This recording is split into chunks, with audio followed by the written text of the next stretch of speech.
ಸಾಕ್ಷಾತ್ ಪರಬ್ರಹ್ಮ ತಸ್ಮೈ ಶ್ರೀ ಗುರುವೇ ನಮಃ. ಶ್ಲೋಕದ ಅರ್ಥ: ಗುರು ನಿಜವಾಗಿಯೂ ಬ್ರಹ್ಮ, ವಿಷ್ಣು ಮತ್ತು ಶಿವನ ಪ್ರತಿನಿಧಿ. ಜ್ಞಾನವನ್ನು ಸೃಷ್ಟಿಸುತ್ತಾನೆ, ಉಳಿಸಿಕೊಳ್ಳುತ್ತಾನೆ ಮತ್ತು ಅಜ್ಞಾನದ ಕಳೆಯನ್ನು ನಾಶ ಮಾಡುತ್ತಾನೆ. ಅಂತಹ ಗುರುವಿಗೆ ನನ್ನ ನಮನ, ಅಂತಹ ಗುರುವಿಗೆ ನನ್ನ ಒಂದು ನಮಸ್ಕಾರವಿರಲಿ. ನಾನು ಗುರುವಿಗೆ ನಮಸ್ಕರಿಸುತ್ತೇನೆ. ಹೌದು ಸ್ನೇಹಿತರೆ, ನಾವೀಗ ಗುರು ಪೌರ್ಣಿಮೆ ಅಥವಾ ಗುರು ಪೂರ್ಣಿಮಾದ ಬಗ್ಗೆ ಮಾತನಾಡುತ್ತಿದ್ದೇವೆ.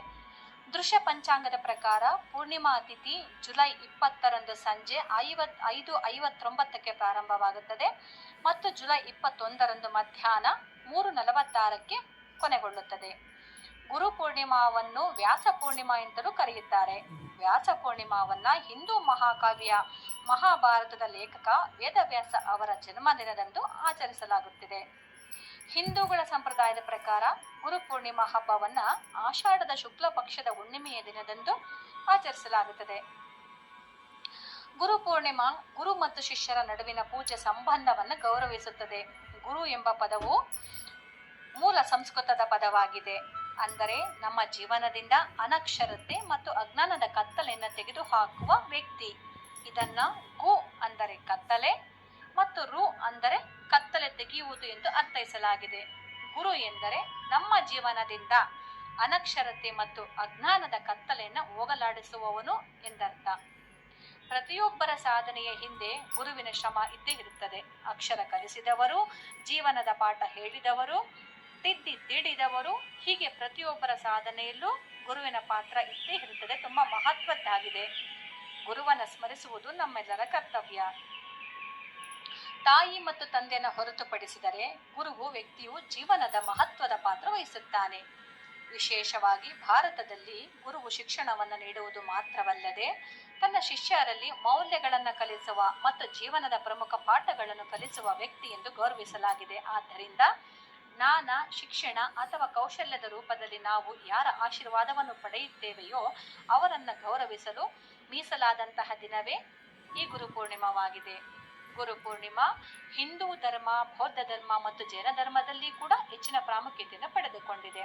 ಪವಿತ್ರ ದಿನವು ಆಧ್ಯಾತ್ಮಿಕ ಮಾರ್ಗದರ್ಶನದ ಪ್ರಾಮುಖ್ಯತೆಯನ್ನು ಅಂಗೀಕರಿಸುತ್ತದೆ.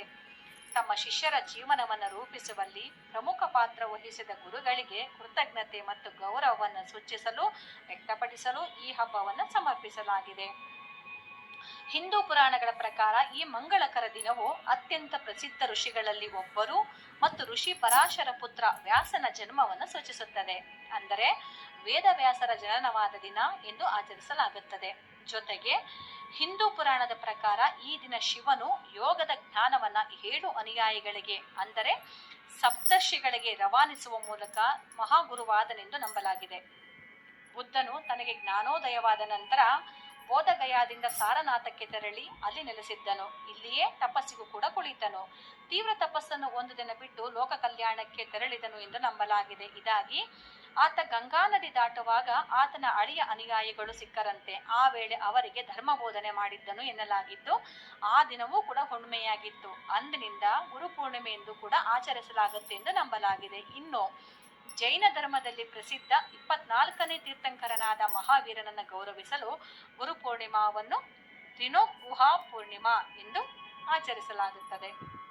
ನೋಡಿದ್ರಲ್ಲ ಗೆಳೆಯರೆ, ಇದು ಗುರು ಪೂರ್ಣಿಮಾ ಕುರಿತು ಒಂದು ಸಣ್ಣ ಸಂಚಿಕೆ. ಗುರು ಪೂರ್ಣಿಮಾದ ಬಗ್ಗೆ ತಿಳಿದುಕೊಂಡ ನಮಗೆಲ್ಲರಿಗೂ ಮಹಾನ್ ಗುರುವಿನ ಆಶೀರ್ವಾದ ಸಿಗಲಿ ಎಂದು ಹೇಳುತ್ತಾ ಈ ಪುಟ್ಟ ಸಂಚಿಕೆಯನ್ನು ಮುಗಿಸುತ್ತಿದ್ದೇನೆ. ನಮಸ್ಕಾರ ಸ್ನೇಹಿತರೆ.